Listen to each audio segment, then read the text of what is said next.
were talking about climate change yesterday, and now we're learning that scientists and researchers are looking at how to change the weather on purpose. That's right. Lasers now could one day manipulate rain and lightning. CBS This Morning contributor Michio Kaku is a physics professor at City College of New York. Professor, nice to see you. Extraordinary seeing Al Gore and Bill Clinton there together with Charlie, wasn't it? That's right, yeah. Yeah, they did not get into this discussion, though.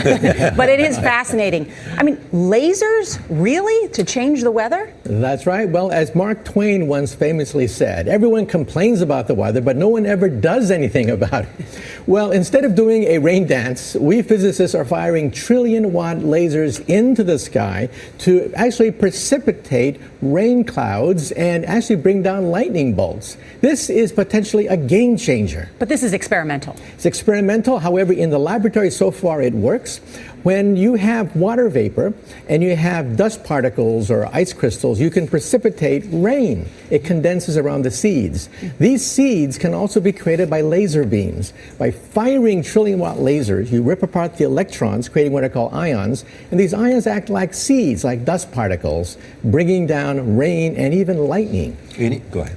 Well, this fascinates me in part because, too, I remember reading the stories that China had used this during the Olympics, that the USSR had used this after Chernobyl to create rain clouds. I mean, did those really work then? We have some of these capabilities now? Inconclusive. Even in the 60s, the CIA used this to bring down monsoons during the Vietnam War, to wash out the Viet Cong. Governments have been playing with this thing. Alleged to. Alleged to, right. Yeah. Now, we realize that for decades now, these governments have been alleged to have experimented with weather control, but nothing conclusive. This time we're bringing in the laws of physics rather than simply waving our hands and uttering mumbo jumbo. We're actually using trillion-watt lasers now. And in the laboratory, sure enough, they precipitate rain out of water vapor. Sure enough, you can actually bring down electricity down the beam. Okay, so we talked about this last week, and now we're going to do a deep dive with Davo. Dubai is making it rain in a sweltering desert by zapping clouds with electricity using drones. Fascinating, isn't it? So much to ask, but let's take it, and then we'll do a few questions. Before we talk about what's happening in Dubai, let's talk about cloud seeding in general, because a lot of people, I don't think, understand what cloud seeding is. And this has been going on for decades, by the way. This is not something that's brand new. But traditionally, what cloud seeding is, it involves using aircraft or drones or even some cannons to push silver iodide up high into the clouds. Why silver iodide? Because what that has the same crystallized structure as ice.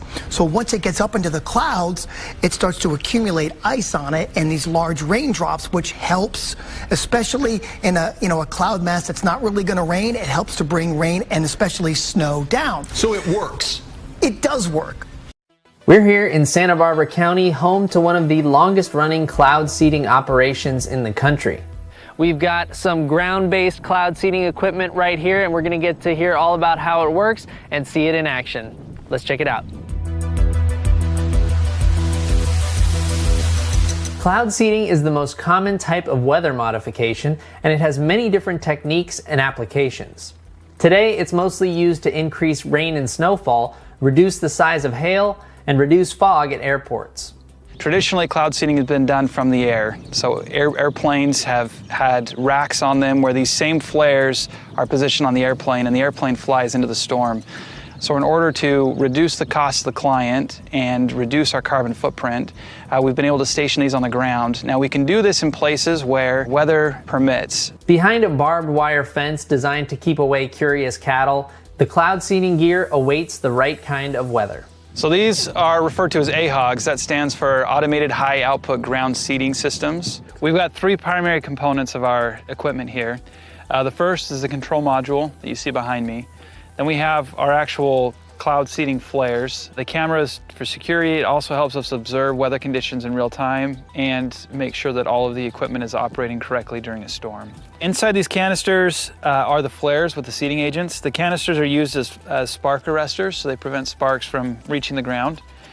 So if we pull off the spark arrestor, you can see the flare inside. The ignition of the flares are controlled from the control module that's behind us. So the white triangle there is a cell service modem, and then the solar panel keeps us powered. Inside we have a battery and then a control board. So the control board interacts with the software. We're linked or synced with the software in Utah currently, and that allows us to fire or ignite any of the flares from that remote location. Because of the lack of clouds and proper wind conditions, today is not a good day for cloud seeding at all. But Garrett and his team are going to light a flare for us anyway, so we can show you how it works. The primary seeding agent in this is silver iodide. Silver iodide is a simple compound. It's polar in nature like water, so there's chemical properties that help attract water molecules to silver iodide. It's also structured molecularly similar to ice. So it helps generate or helps spawn the generation of ice buildup, and then that becomes a hailstone or a snowflake that falls here primarily as rain. So one flare like this has billions and billions of potential sites for that water to congregate around. We'll launch them in sequences. We watch the radar to see when bands of the highest concentration of liquid water are passing above us in the clouds, and we try to target those high concentration pockets in the storm systems. We'll launch between 3 and 20 flares for a typical storm. Once the flare is lit, it takes a little bit of time to carry up into the clouds, and once it's up at the proper elevation, it'll take about 20 minutes to instigate the rain or the snow process. So overall, you're probably looking at about 40 to 45 minutes before you're seeing the maximum result. Mr. Fletcher, another question in an interview with the Los Angeles Times on April 21st, you said that you told the Associated Press that the American government has created weather tampering techniques so that the New World Order will be able to starve millions of Americans and to control the rest. Would you explain what you were trying to say? Well, what I was trying to say is exactly what I said. There is weather control techniques. We have a complete package on that, which I did not bring, but I certainly will see to it that it is brought in for the record. Number one, the entire patents on the equipment. Number two, Senator Claiborne Pell's complete statement and story of his own that not only does it exist, but that we even utilize it as far back as the Vietnam War. You might want to touch base with Senator Pell. I just want to repeat before I turn to questions. So yes, but we do have all that information. You're saying the government has created weather tampering techniques so that the, quote, New World Order will be able to starve millions of Americans. Worldwide. Millions of Americans, and to control the rest. Yes, sir, and that's my belief. As bizarre as that sounds, if somebody had told me that that equipment even existed 10 years ago, I would have thought they were nuts, sir. And at this point in time, we have all the documents to prove it. And if you think that 85 tornadoes takes place in the middle of our growing area by simultaneous accident, I'm sorry. With the equipment that's already set up internationally, and as bizarre as that is, it is proven and documented. We will supply you with those documents. As bizarre as that is, I would say that weather wars, and this is quoting actually Senator Claiborne Pell himself, that they are the greatest weapon ever created in the world, and that's the senator's own statement. So yes, I do stand on that. Weather modification programs, experimental ones done by private companies, done by the United States government, done by states across the United States, are underway. There's more than 50 of them in operation across the United States. All of these impact agriculture because they change the microclimates needed for agriculture to survive. None of these programs that I know of today, and this is all public record, are available at any time with oversight, agricultural oversight or public oversight. These programs impact agriculture, and there are programs around the world. International corporations are modifying our weather all the time, and they're modifying it in ways that cover thousands and thousands of square miles. Most of it is chemically altered, so that what happens is that we are putting chemicals, ground-based chemicals that are shot into the air, or chemicals coming from airplanes that change and modify our weather. So one of the things that I'm concerned about and that we need to address in the future is how these programs are impacting microclimates needed for our crops to survive and needed for pollination. If we change the growing season, the pollinators may not survive, and also our crops, our flowers, and our tree crops may not get the pollination needed. So one of my areas is looking at this situation to see if we can begin to put under control experimental and other types of weather modification programs.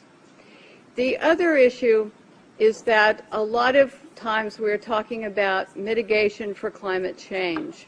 It's rather an undefined term at this period of time.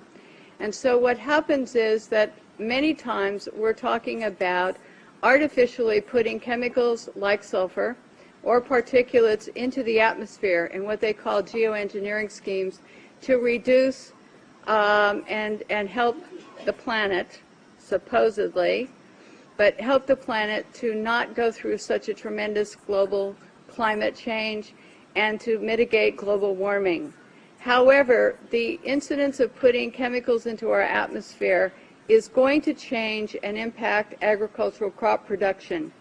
And if you take and you put up into our skies chemicals to reduce the amount of sunlight reaching the earth, you are going to begin to reduce crop production.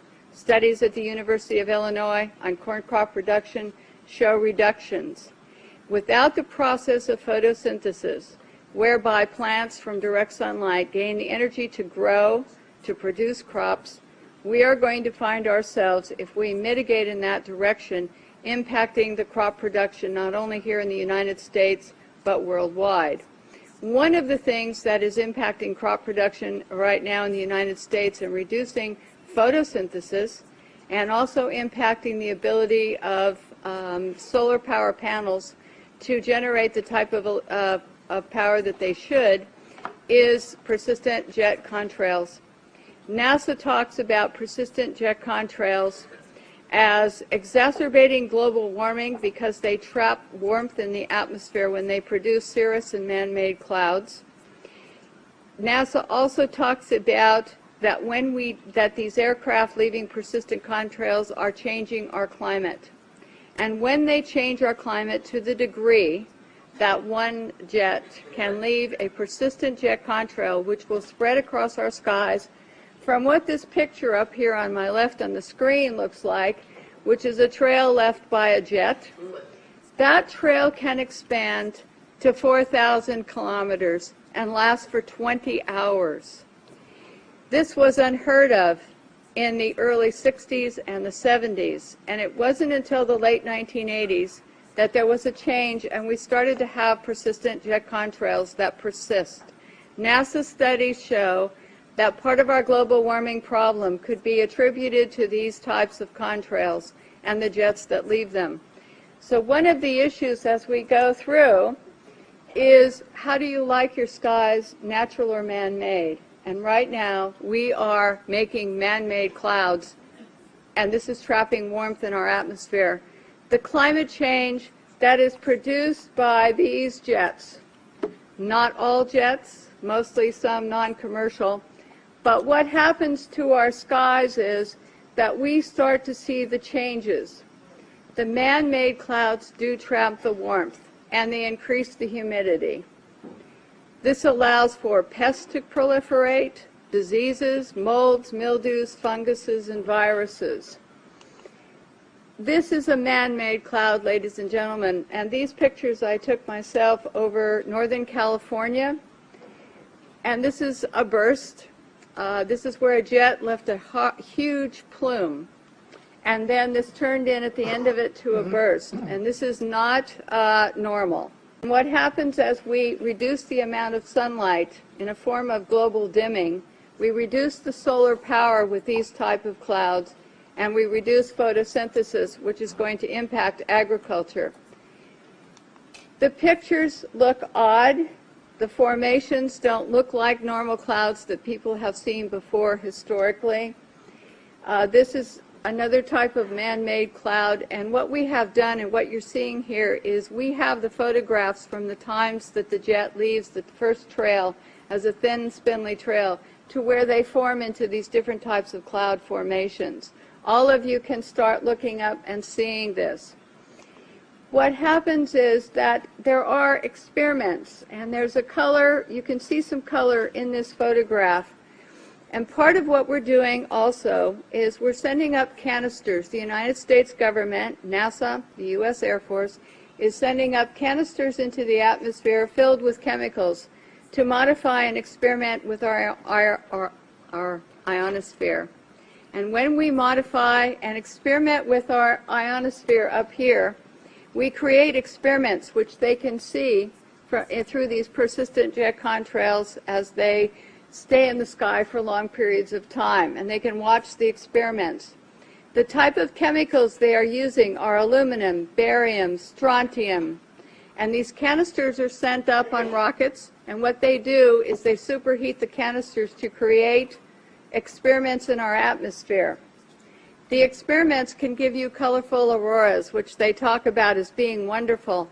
Many times people think that the auroras in Alaska and the ones we see are normal, but there's beginning to be more and more seen across the United States and elsewhere where aluminum, trimethyl aluminum experiments to make clouds are beginning to impact us.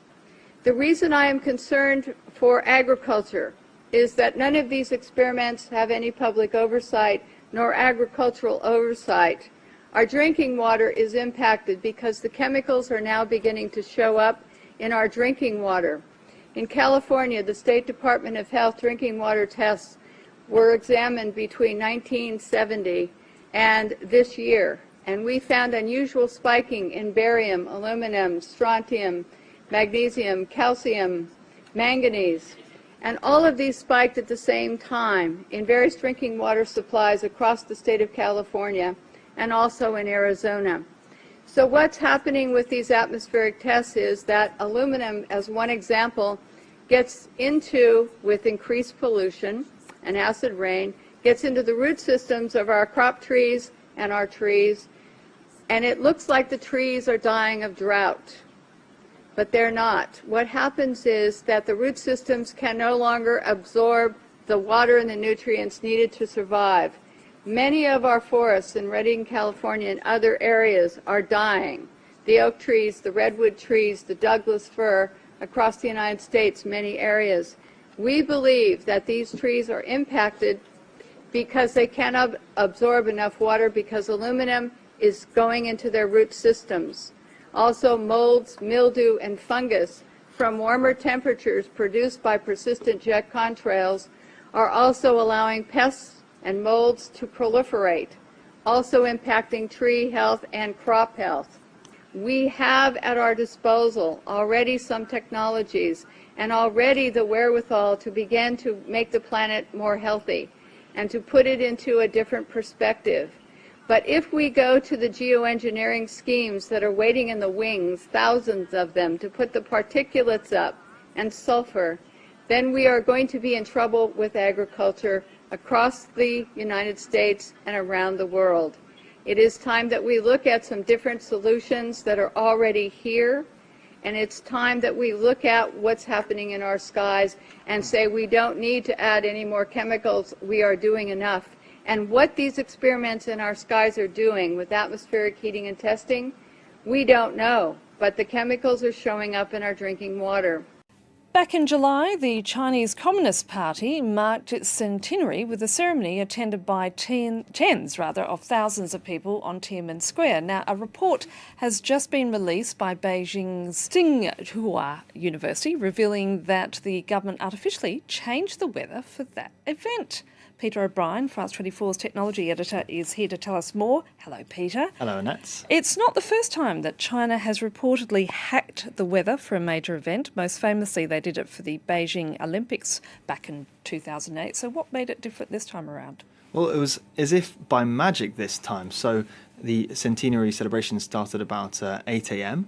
and it was overcast conditions at the time. And then shortly after the event, the rain just started chucking it down. It was as if the weather was as perfectly choreographed as the event itself. And compared to other events, well, like the Olympics, for instance, where we weren't sure what effects exactly were happening as a result of China's attempts to modify the weather. Well, this time we've got this peer-reviewed report quite clearly showing that because of the weather modification, well, the pollution dropped in Beijing. It went from moderate to good on the World Health Organization scale, and that's a result of this cloud seeding technology, artificially creating more precipitation. Now, China has clearly refined this technology after spending billions of euros on it and testing it extensively. They employ tens of thousands of people in their weather modification bureau across China, and last year they announced they were planning to extend this program to cover an area spanning 5.5 million square kilometers. That's 1.5 times the size of India. The idea is not just then to reduce smog to make pretty pictures for events in big cities, but to help rural areas fight droughts, preventing hail, destroying crops, and even stopping wildfires and dust storms. And how do they get those chemicals up into the sky? Is it with a plane? Well, of course, planes are used. Traditionally, you can use flares attached to the back of planes like this one here, which will release these chemicals into the clouds directly, or you can use dispersers on the ground if the weather conditions are right. China, though, prefers to use rockets, so it fires shells full of silver iodide into the air, which then explode in the clouds and create rain. One day before the anniversary celebrations, in fact, in the mountains southwest of Beijing, one source told the South China Morning Post that it was almost like a war zone because there were so many shells flying into the air. But it gets stranger. Sometimes you don't even need chemicals at all. This year, the United Arab Emirates, which of course needs all the rain it can get, started using drones equipped with electric shock devices. These fly into the clouds and release a burst of electricity, kind of jolting these water droplets together to form rain. And it worked. I mean, look at the results here posted by the Emirati Met Office.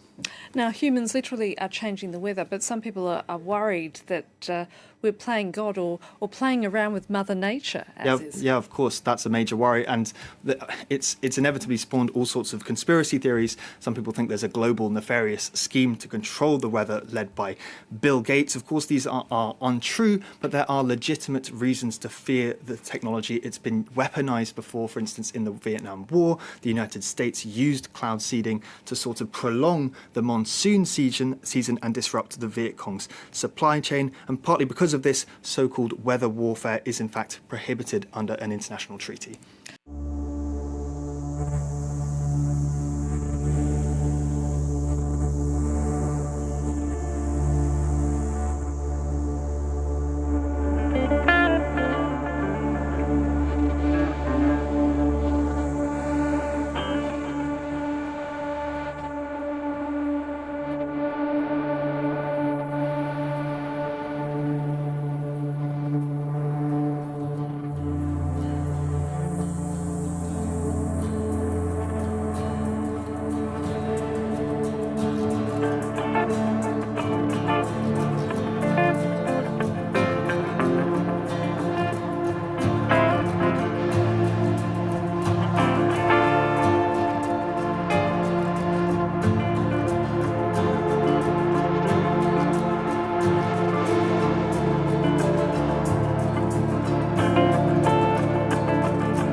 It is the world that has been pulled over your eyes to blind you from the truth.